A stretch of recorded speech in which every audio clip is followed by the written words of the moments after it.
Berlín, julio de 1940. La máquina de guerra de Hitler parece invencible. Checoslovaquia, Polonia y ahora Francia, derrotada en 6 semanas. Mañana le tocará el turno a Inglaterra. La población está totalmente convencida e hipnotizada por su ídolo, Hitler. Al margen del alborozado gentío hay un hombre. No participa en esta euforia de la guerra.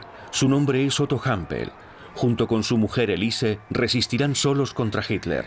No sabemos apenas nada de ti, Otto, ni de tu mujer Elise, ni hay descendientes para contarlo. Vuestra historia inspiró en 1947 una novela de Hans Fallada, Solo en Berlín, y una película rodada en 1970. Pero en los informes de la Gestapo, que os persiguió durante más de 2 años, es donde he podido descubrir vuestra verdadera historia. Solos contra Hitler.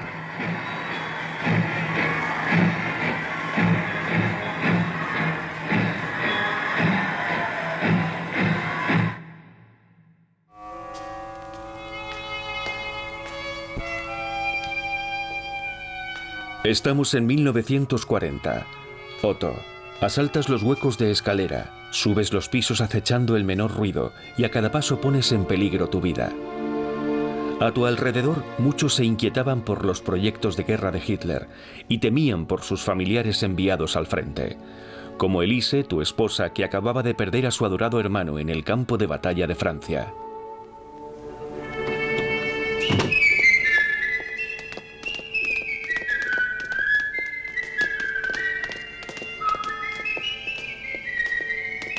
Inventarás una singular forma de resistencia individual. A pesar del riesgo que corres, consigues deslizar en los edificios de Berlín tarjetas postales que tú mismo escribes y que denominas prensa libre para denunciar los crímenes nazis. Y tú, Elise, nunca te quedas muy lejos. La primera tarjeta se encontró el 2 de septiembre de 1940 a las 19:30 en Müllerstrasse, en Berlín. Le seguirían 232 más. Alemanes, atención. No os dejéis aplastar por la dictadura. ¿En qué nos hemos convertido? En un rebaño de ovejas. Debemos liberarnos de estas cadenas o será demasiado tarde. Difundid. Estás convencido de que las tarjetas se propagarán como un reguero de pólvora, que correrán de mano en mano y que la resistencia clandestina pasará de ser un susurro a convertirse en un clamor insoportable para el régimen. Pero lo que no imaginabas es que las tarjetas halladas en los huecos de escalera o en los buzones serían inmediatamente entregadas en la Gestapo. La mayoría de la gente ni siquiera las lee, se deshacen de ellas lo antes posible, como si les quemaran en las manos. Encontré vuestro informe en los archivos nacionales de Berlín. Estos voluminosos informes de 400 páginas redactadas metódicamente por la Policía Secreta de Estado, la Gestapo, se completan con las actas del llamado Tribunal del Pueblo. No es habitual encontrar informes tan completos. Relatan de forma exhaustiva vuestras acciones y los móviles que os incitaron a actuar contra el régimen, empezando, Elise, por la muerte de tu hermano durante la batalla de Amiens en junio de 1940.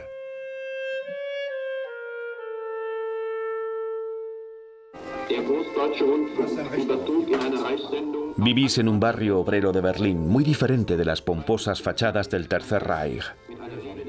A través de vuestra historia, descubrimos otra realidad muy alejada de la propaganda. Seguís recorriendo la ciudad y esquivando a la policía, algo intolerable para el régimen. En el seno de la Gestapo se declara la guerra a los traidores y los saboteadores. Hasta finales de año, varias cartas subversivas serán entregadas por los berlineses. Un policía de la Gestapo centraliza la búsqueda. El inspector de división Willy Puschel actúa en la sombra como vosotros, contra vosotros. Debe llevar a cabo la investigación en una ciudad de varios millones de habitantes. Es como buscar una aguja en un pajar.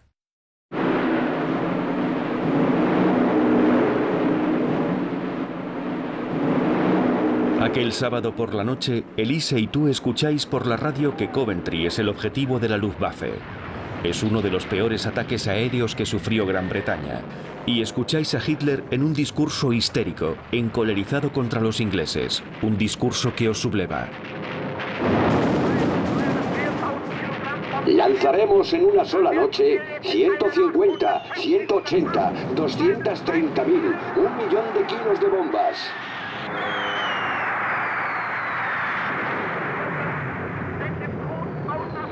Vamos a borrar sus ciudades del mapa.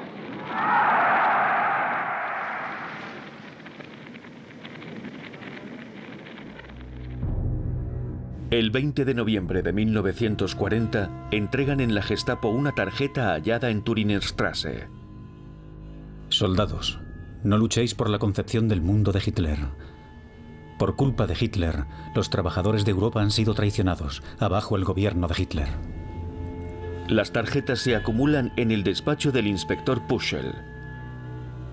Día tras día anota la fecha, la hora y el nombre de las calles donde han sido encontradas. Sois objeto de una persecución despiadada.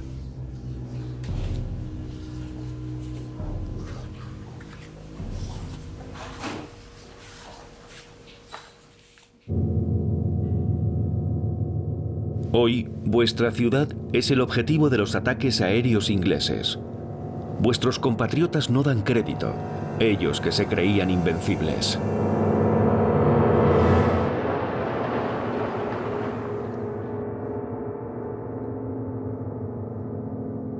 Tras los temores iniciales, los bombardeos sobre Berlín se presentan como accidentes que no cuestionan la aplastante superioridad del Reich.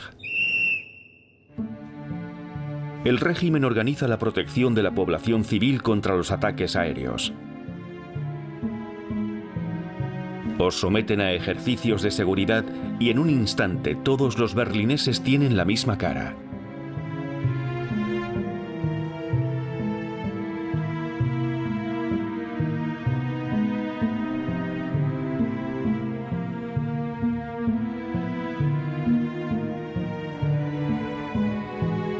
Para vosotros, como para todos, la vida cambia. Una multitud de obligaciones marca el ritmo de vuestro día a día, y por primera vez se os pide que descendáis a los sótanos. Se preparan refugios subterráneos, se pintan, se acondicionan como si hubiera que instalarse allí durante un tiempo.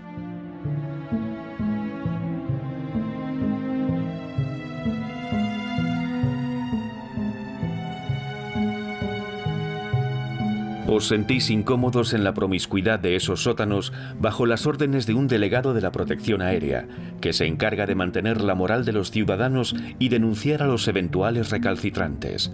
Desconfiáis de esos vigilantes que podrían ser colaboradores de la Gestapo. Prensa libre. Los únicos frutos que el pueblo alemán recogeremos después de 1933 son la desgracia, la angustia, la miseria, el desamparo.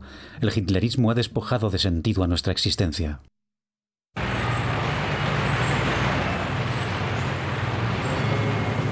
Viéndoos salir del sótano en medio de los vehículos blindados, ¿quién pensaría que todavía resistís a la locura de vuestros dirigentes?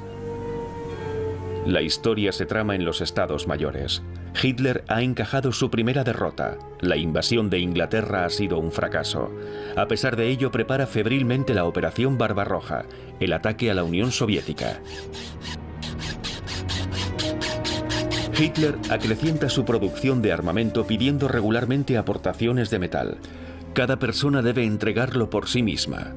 Y tú, Elise, para hacer como todo el mundo, has tenido que separarte de algunos objetos personales.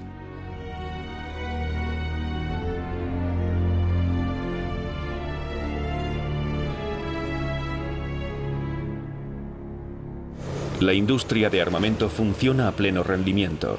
Hay que respetar a cualquier precio las tasas de producción planificadas. En las fábricas se vigila a los que no trabajan lo bastante rápido. Es preciso acelerar el ritmo.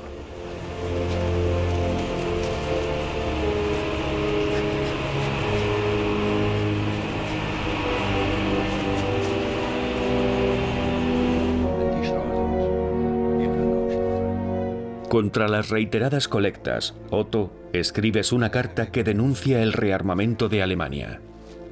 Alemán, Sé un hombre de los pies a la cabeza y lucha por la libertad de conciencia y la justicia social. Para el nuevo orden mundial capitalista hitleriano, Hitler, Ribbentrop, Göring, Goebbels, Papen, Schacht, Funk, Himmler, Keitel, Lammers han impulsado el rearmamento de Alemania, en el que Krupp ha asumido el papel más importante. Hay tantos crímenes y mentiras nazis que denunciar que además de las tarjetas te pones a escribir cartas a doble cara cuidadosamente plegadas para depositarlas en los edificios. Te arrastra una convicción, la de seguir escribiendo, escribiendo y escribiendo. La sombra de Hitler que cae sobre Europa es Satán liberado por el diablo. Alemanas y alemanes, confiad de una vez en vosotros mismos. No vayáis todos en la misma dirección. Erradicad el sistema criminal de Hitler. Toda Europa pasa la Navidad bajo el signo del nazismo. En Berlín, las Navidades del 40 dan una tregua a la guerra cotidiana. Elise y tú os quedáis encerrados en casa. No creéis en Papá Noel y de todas maneras tampoco tenéis hijos. Berlín está oscuro y hace mucho frío. En las casas falta el carbón durante varias semanas. Se cierran los colegios. Durante algún tiempo hay escasez de patatas. En los suburbios reina el descontento. Se cree que los mejores barrios reciben privilegios. A pesar de las dificultades, la inmensa mayoría de los alemanes apoya a los nazis y eso os resulta intolerable.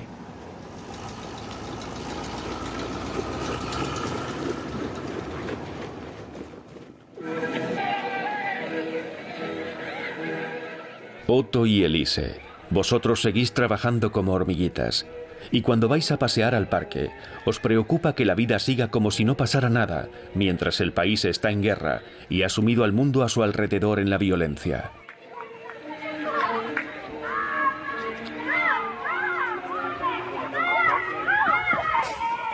Entonces, ¿por qué seguís escribiendo, luchando contra la aterradora máquina del nazismo? Sabéis que antes o después os cogerán.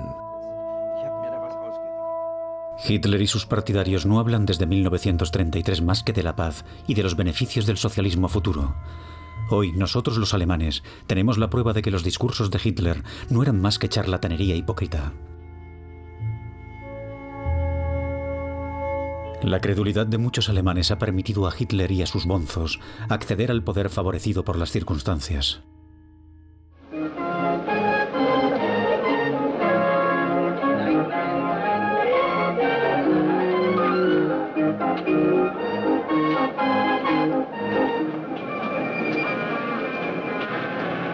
En vuestra ciudad las cosas no parecen ir mal. Lo cierto es que el Führer quiere asegurarse el apoyo de la población y cuida personalmente de que los gastos militares no menoscaben el poder adquisitivo. Compra una paz social que tú serás de los pocos en denunciar. Por su parte, el Servicio de Seguridad de las SS hitleriano vigila y toma el pulso de la opinión. Sus informes secretos desvelan que la confianza de la población es tan fuerte que incluso se hacen apuestas sobre la duración de la guerra. Contrariamente a ti, Otto, la mayor parte de la gente piensa que el final de la guerra tendrá lugar en 6 semanas. Sabes muy bien por qué vuelven a estar las tiendas abastecidas y lo dices alto y claro en una de tus cartas. Con sus vergonzosos procedimientos dictatoriales contra nosotros los alemanes, la bonzocracia hitleriana se permite violar a toda Europa. Hitler da libertad a sus generales para que se dediquen al saqueo y pillaje de los pueblos.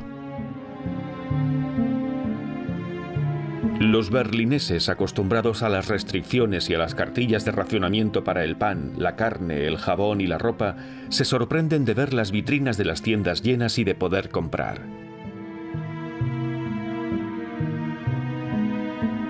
Berlín está mucho mejor abastecido que el invierno pasado. La población recibe productos procedentes de Polonia, Francia, Holanda y otros países vencidos. Sin embargo, los judíos, los prisioneros de guerra y los trabajadores extranjeros no tienen permiso al racionamiento suplementario.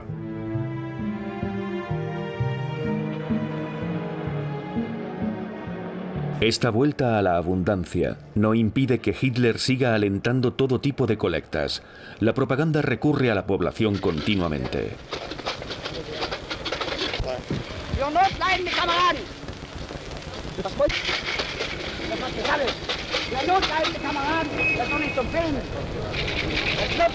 Un curioso espectáculo tiene lugar ante vuestros ojos.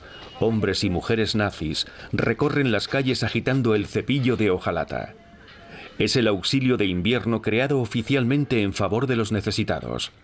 Puede que estéis entre toda esa gente, Otto, Elise, entre vuestros compatriotas que donan alegremente y en masa.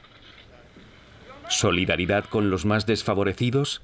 A otro perro con ese hueso. Todo el mundo sabe que los millones de Reichsmark recolectados no se destinan a los necesitados, sino a los planes de armamento. Y a pesar de todo, los alemanes responden a la llamada del Führer. Hace falta valor para rechazar amablemente los tintineos incesantes de los cepillos. Alemán, demuestra tu determinación de poner fin a la violación sistemática de Hitler. Ni un céntimo más en las colectas. No debemos seguir apoyando esta política de destrucción con nuestras donaciones. Dejad de donar y mandad a los mendigos del gobierno al diablo.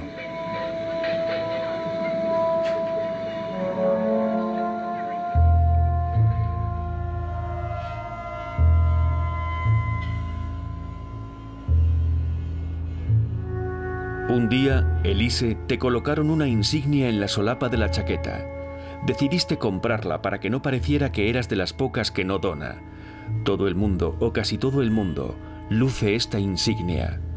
Pero ¿por qué tanta sumisión a una orden totalitaria? No compréis insignias.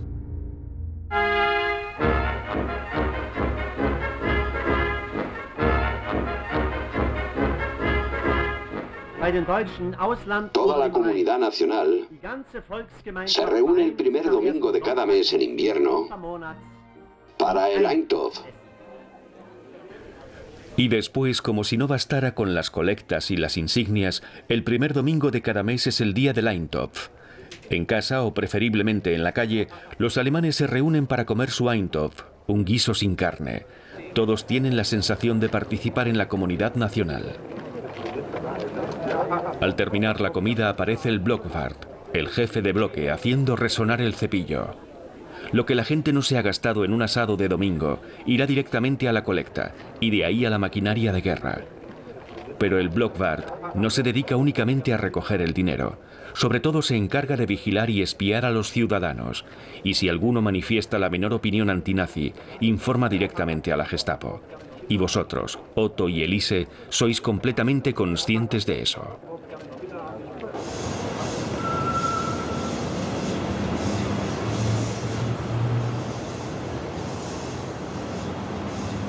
Es la primavera de 1941. Vais andando por la ciudad sorprendentemente en calma, como si la guerra no tuviera nada que ver con Berlín.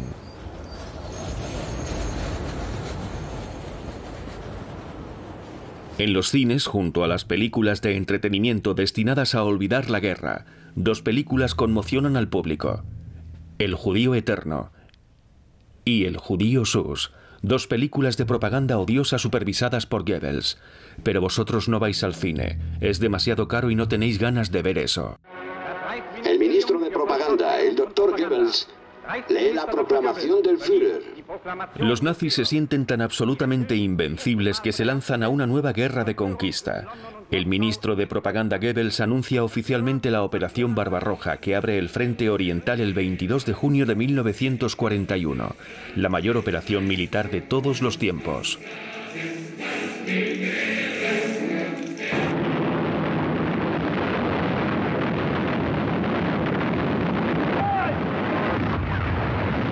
Otto, tú condenas inmediatamente esta nueva agresión que asusta a muchos de tus compatriotas en su fuero interno. A pesar del pacto de no agresión, Rusia es el 11º estado que el traidor del pueblo, Hitler, viola con su camarilla. El criminal de Hitler ha mancillado el honor alemán. Mujer alemana, no te pongas al servicio de la máquina de guerra hitleriana. El hitlerismo nos ha instrumentalizado para esta guerra a nosotros, los trabajadores. Una carta que depositas en un gabinete médico tendrá graves consecuencias, pero no para ti. La ayudante denuncia a un paciente del que sospecha, Heinz Klaus, un soldado desmovilizado para trabajar en la fábrica. Con el soldado Klaus, el inspector Puschel por fin obtiene una pista.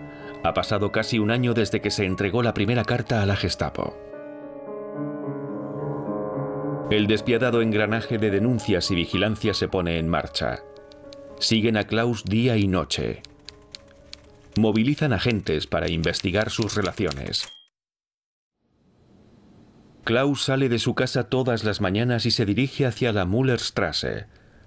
Klaus está al acecho y camina muy rápido. Mira varias veces a un lado y al otro. Su comportamiento es muy sospechoso. Para no ir a trabajar, Klaus siempre está en busca de certificados médicos para obtener la baja por enfermedad. Suele ir al bar donde se encuentra con los amigos para beber cerveza o jugar a las cartas. Pero pasa la mayor parte del tiempo apostando a los caballos en vez de trabajar.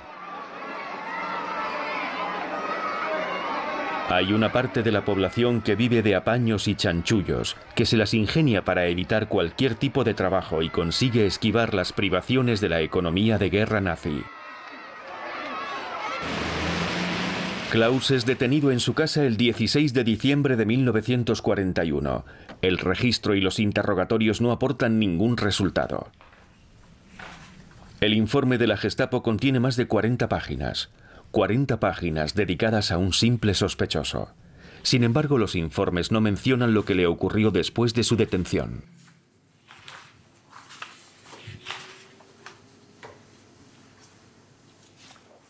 La Gestapo provoca un clima de terror. La gente tiene miedo. ¿Quién no ha hecho alguna vez algo prohibido, aunque solo fuera escuchar una radio extranjera o soltar un improperio? Todos temen constantemente que alguien les esté espiando. Hay que estar siempre al acecho. Nadie está a salvo de ser denunciado. Cualquier cosa, hasta la más insignificante, puede ser excusa para denunciar al vecino o incluso a un miembro de la familia. Y tú, Otto, continúas con tu lucha y mandas tus pequeñas tarjetas postales, que a decir verdad se han convertido en verdaderas cartas y más tarde en panfletos. Has llegado a la número 90 y tus tarjetas inquietan cada vez más al régimen. Leed y difundid. Ya va siendo hora de mostrar valor y enseñarle los dientes al gobierno de Hitler. Nos engañan desde hace 8 años y la orden es cerrar el pico o al campo de concentración. A pesar de todo, sigues distribuyendo tus tarjetas. Hoy en día tenemos la sensación de que la Gestapo era omnipresente, pero la verdad es que solo contaba con 15.000 hombres en toda Alemania. Entonces, ¿de dónde sacaba su aplastante poder? ¿Cómo podía funcionar de forma tan eficaz? Gracias al miedo y a las denuncias. Era como si un gran número de alemanes se hubieran convertido en los ojos y las orejas de la Gestapo.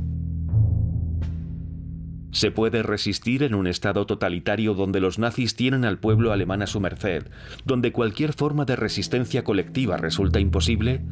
Los riesgos que tomáis los dos, solos contra Hitler, para despertar la conciencia de vuestros compatriotas son suicidas.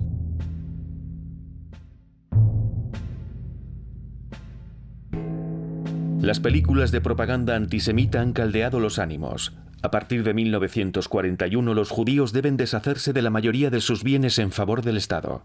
No pueden poseer coches, ni motos, ni bicicletas, ni animales domésticos, ni libros, ni periódicos.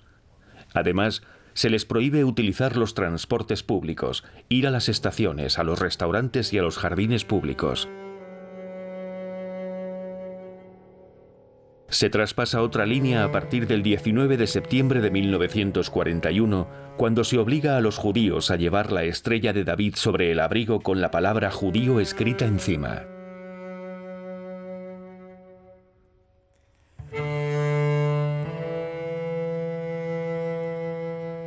Respecto a las persecuciones antisemitas, observo que no haces ninguna mención a ellas en las 40 cartas que se conservan en el informe de la Gestapo.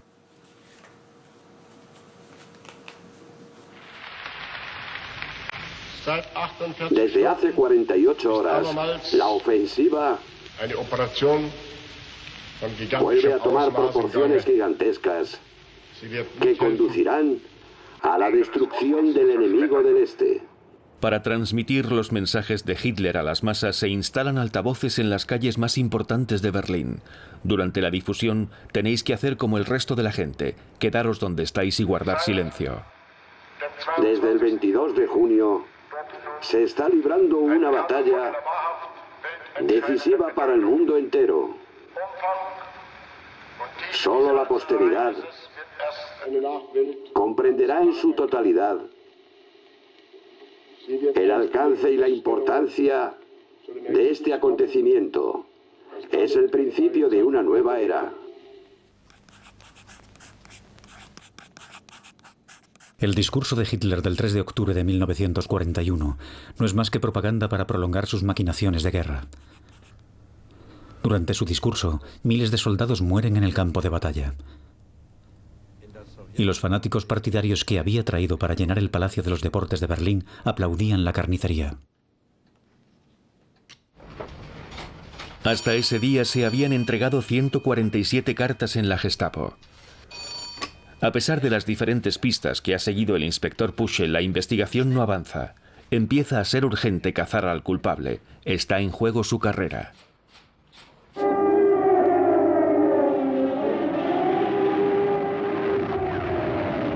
En Berlín hay un vals de bombardeos. Los aviones ingleses surcan la ciudad en escuadrillas cada vez más numerosas. Berlín vuelve a perder su aspecto de capital pacífica.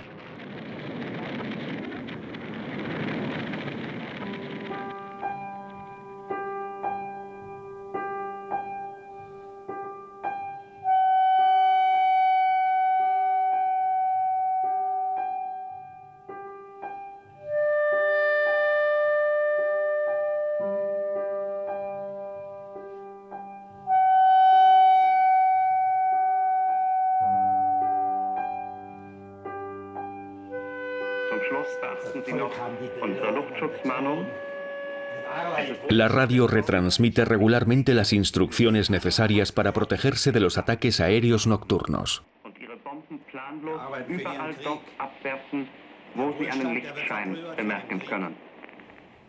Hace ya 8 años que nos engañan con la dictadura brutal de Hitler. Su pueblo es su instrumento. No podría haber encontrado un pueblo más tonto que el alemán.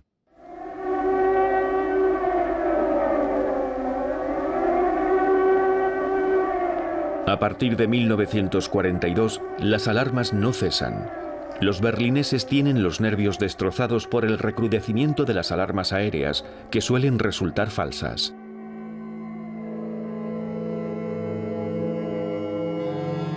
El rencor de la población que se refugia en los sótanos empieza a hacerse patente. A principios del 42, los informes de las SS subrayan la aversión de la gente por la guerra, las quejas contra el aumento de los precios y las penurias.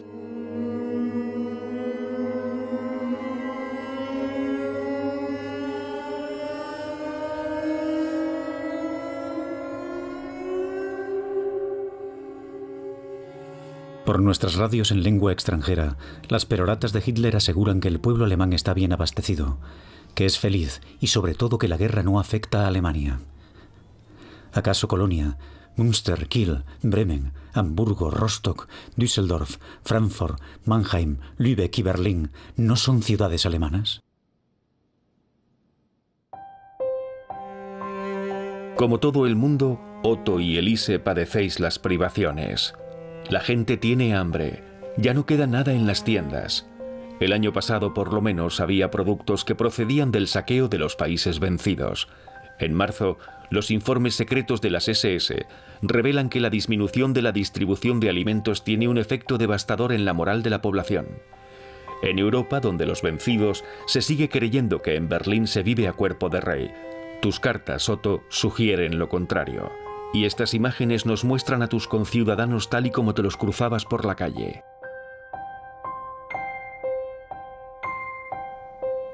Un gobierno que desprecia el bienestar social y prefiere dar al pueblo cañones en vez de mantequilla es deliberadamente egoísta y criminal. Las noticias del frente ruso no son halagüeñas. Circulan rumores delirantes. ¿Qué pasará si Alemania no gana la guerra? ¿Cuántas veces se oye decir, ¿qué pasará si llegan los rusos? A pesar de las noticias tranquilizadoras de los periódicos, una parte de la población empieza a interrogarse, pero sigue apoyando al Führer. Surge un nuevo temor, el de padecer la terrible venganza de los pueblos por los crímenes cometidos por Alemania. La prensa y la propaganda de Hitler azuzan el miedo en el corazón de los alemanes. Goebbels se aprovecha de este miedo. En su famoso editorial había preparado el terreno, advirtiendo de que por muy miserables que fueran las condiciones de vida en ese momento, no era comparable a lo que le ocurría a Alemania si perdía la guerra. Eso zanjaba la cuestión. Pero tú, Otto, sigues inquebrantable y agudizas tus argumentos políticos. La política de conquista de Hitler dirige a millones de padres e hijos a la muerte. La camarilla de Hitler no respeta nada, solo conoce la destrucción. Después del ataque de Hitler contra la Unión Soviética en 1941 y con la perspectiva del final de la guerra muy alejada, se imponen la amargura y el pesimismo.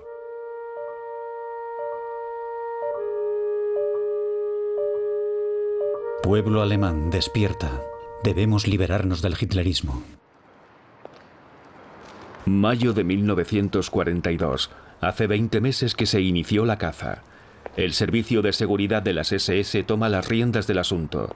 Un enemigo del Tercer Reich que actúa en la sombra los está burlando. La investigación se reactiva. El inspector Puschel empieza a registrar la hora y la fecha en la que se depositaron las tarjetas y otea las calles donde fueron encontradas. Analizando la escritura y el contenido de las tarjetas, deduce que el autor no ha escrito nunca antes. Si el culpable es un alemán, su escritura revela un nivel bajo de educación. Los ejemplares denominados prensa libre están llenos de faltas de ortografía y de puntuación. El estilo deja bastante que desear. Por otra parte, utiliza expresiones locales de Berlín. Por ejemplo, cuando utiliza la palabra Belatschern, en referencia a no dejarse embaucar por los camaradas del partido. El inspector Puschel define el retrato robot del culpable. De 35 a 45 años, entre 1,75 m y 1,80 m de estatura, delgado, cara ovalada y alargada, bigote castaño bien recortado, tez oscura, bien vestido, de aspecto cuidado.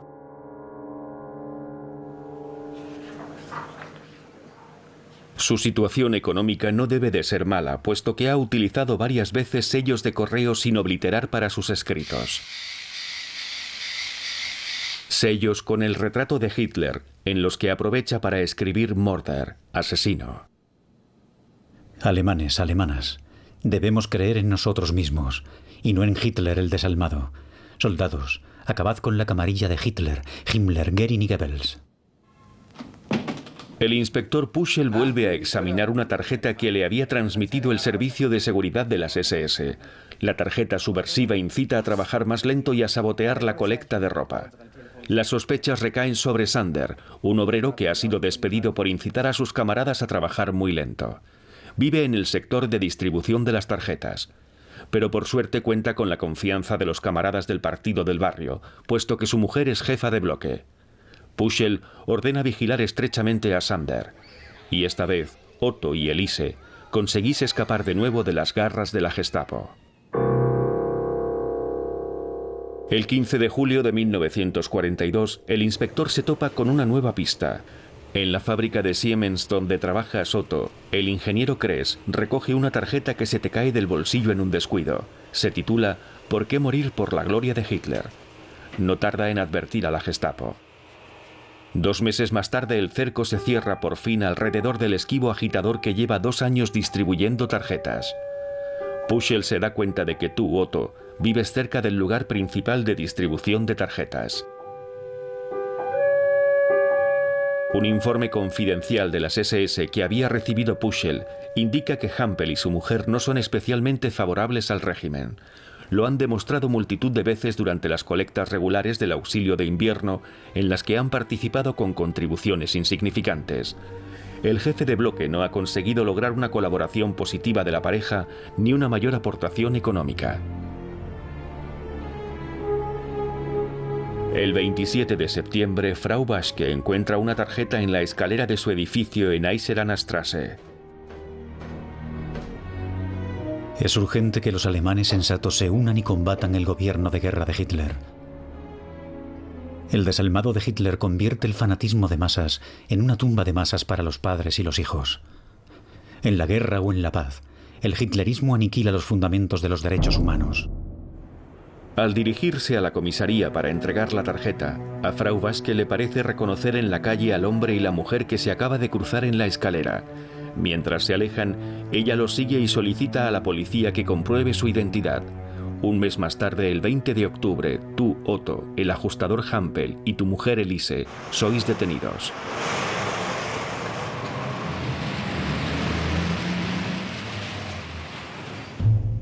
Las semanas y meses siguientes a vuestra detención transcurren entre interrogatorios y detenciones provisionales. Leyendo las actas descubro vuestra vida y vuestros móviles. Otto, nacido en 1897. Tienes 9 años cuando tus padres se mudan a Berlín.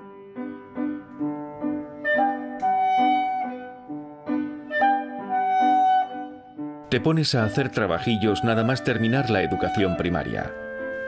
A los 19 años te alistas en la infantería.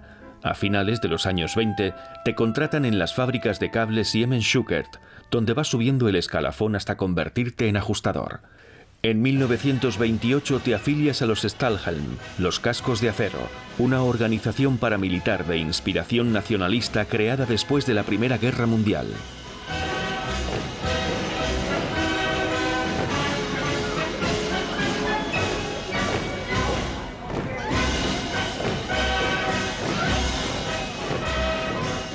En 1933 te inscribes en el Frente Alemán del Trabajo, el sindicato del partido nazi creado por Hitler, después de haber suprimido los demás sindicatos. Tu pequeña función en el Frente del Trabajo de tu empresa te convierte en responsable de la organización de la vida nacional socialista en el taller. Debías cuidar de la moral del personal, sin olvidar la vigilancia, y asegurarte igualmente de la participación regular de todos y cada uno en las distintas colectas y de la aplicación del ritmo establecido. Era evidente que no tenías ninguna intención de incitar a tus colegas a la productividad, y mucho menos de espiarlos. Poco después, dimitiste de tu función. En cuanto a ti, Elise, naciste en 1903, la segunda de 10 hermanos. Te criaste en el campo cerca de Bismarck. Tus padres son gente humilde que se gana la vida sirviendo en casas de burgueses, y que trabaja el campo para alimentar a tantas bocas. Cuidas de tus hermanos y hermanas con devoción, especialmente del pequeño Kurt, 11 años más pequeño. Es el que murió en la guerra, tu hermano querido. Cuidabas a todos para aliviar a tus padres, pero también por una especie de vocación que revela uno de los rasgos característicos de tu personalidad, la de asistir a los demás. Abandonaste el colegio a los 12 años para trabajar en el servicio doméstico. En los hogares aprecian mucho tu trabajo como empleada, ordenada, afable y servicial. En 1936 te adhieres a la Asociación Femenina Nacional Socialista como jefa de unidad. De esta manera participas en la consolidación de las ideas del régimen. La acción social era muy importante, los cuidados a los mayores y a los enfermos, y pudiste llevar a cabo lo que correspondía a tu naturaleza más profunda. Entonces conociste a Otto por un anuncio en el periódico. Él era viudo, tú tenías 33 años. Un año más tarde os casasteis. No tuvisteis hijos. Según la investigación de los testimonios de la familia, no se puede decir que fuerais una pareja feliz. Cuando el inspector Puschel os pregunta los móviles de vuestra acción, vuestra primera respuesta es la muerte del hermano de Elise, caído en el frente en Amiens en 1940. Para ti, Elise, el mundo se desmoronó. Perdiste a tu hermano, al que prácticamente habías criado. Algo ocurrió entonces.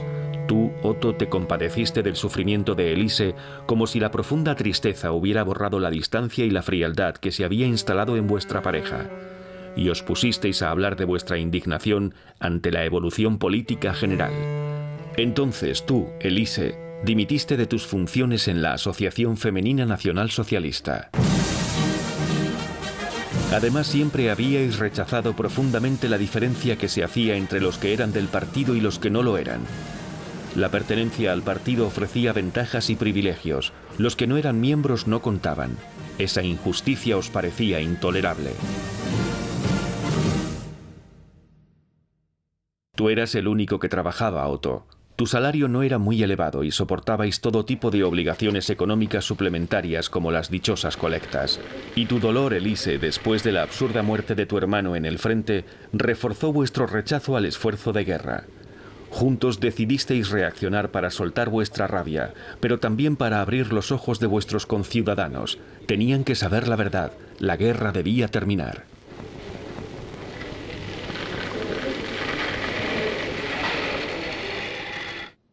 El 22 de octubre de 1942, el inspector Puschel os hizo firmar vuestros testimonios. Tú asumes con valentía tu acción política, Otto. Confieso ser el autor y el difusor de las tarjetas subversivas Prensa Libre. Aparte de mi mujer, nadie sabía nada de este asunto. Asumo completamente la responsabilidad de la redacción y la difusión de esas tarjetas subversivas.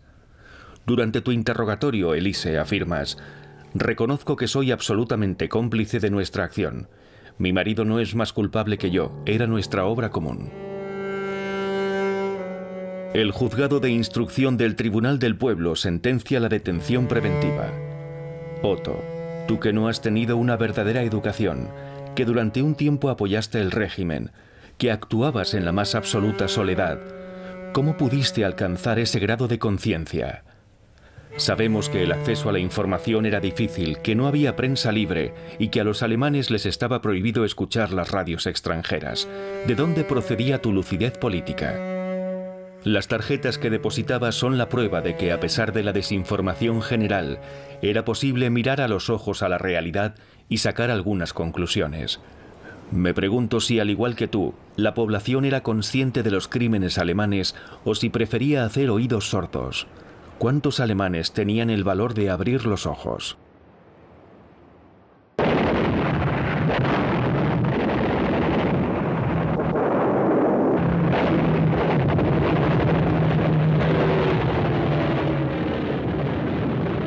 Hay vientos de cambio.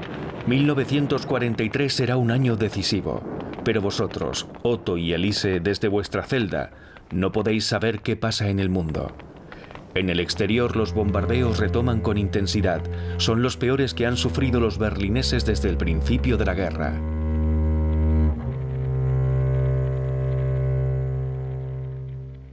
El espectáculo es espeluznante, pero no cunde el pánico. La gente ve desaparecer todos sus bienes atónita. Miles de personas se quedan sin cobijo. Se desconoce el número de muertos. Los berlineses se dan cuenta de que están expuestos a las consecuencias de la guerra, que hasta ahora tenía lugar principalmente en el extranjero.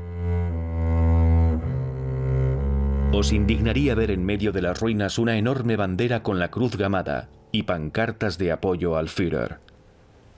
A pesar del sufrimiento y la derrota, Hitler sigue contando con el apoyo de los fanáticos para continuar la guerra.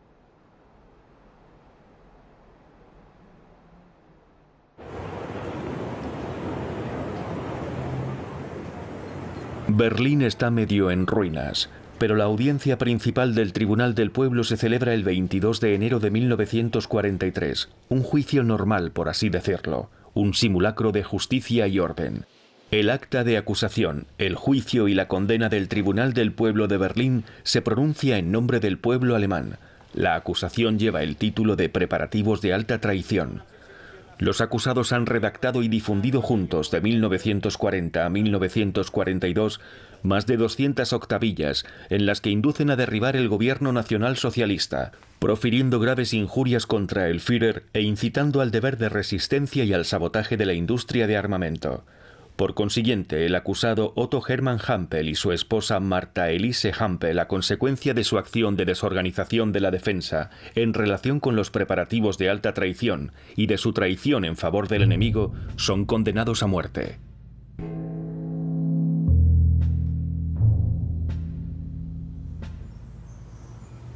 Elise, te encerrarán en la cárcel de mujeres de la Warnimstrasse.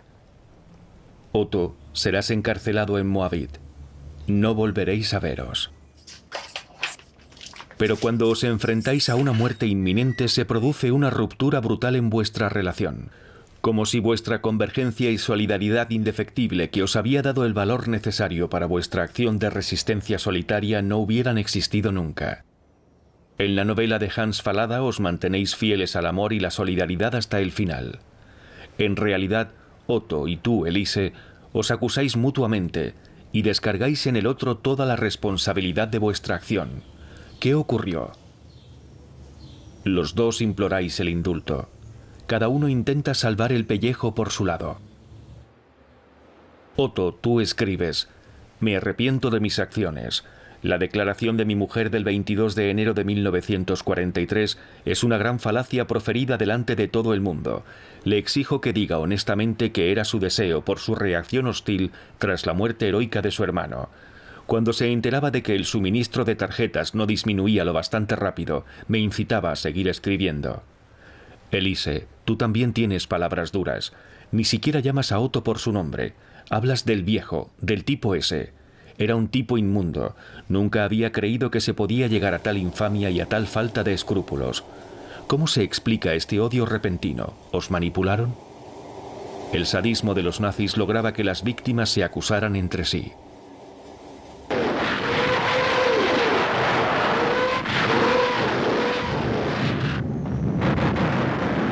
Durante aquel terrible invierno, la batalla de Stalingrado causó estragos.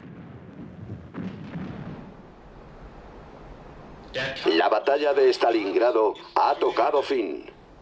Al día siguiente de la derrota, un comunicado oficial del Tercer Reich anuncia a los alemanes la capitulación. Fiel a su promesa de luchar hasta su último aliento, el Sexto Ejército, bajo el mando ejemplar del mariscal Paulus, ha sucumbido al asalto de un enemigo superior en número y por circunstancias desfavorables a las que ha debido hacer frente.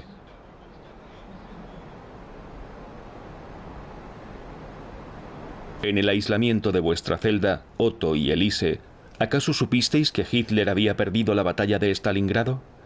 En el momento en el que el Tercer Reich empieza a desmoronarse, moriréis. Al final vosotros sois los vencedores, pero lo pagaréis con vuestra vida.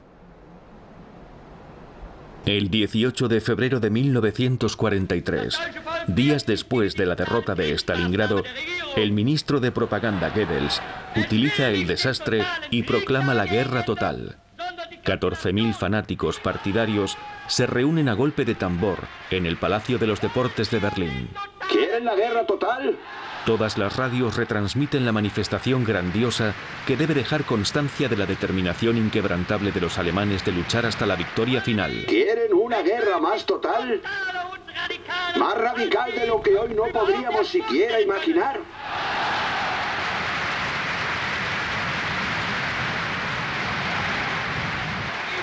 Yo les pregunto, ¿están dispuestos a seguir al Führer para llevar la guerra a un victorioso final y aceptar los mayores sacrificios?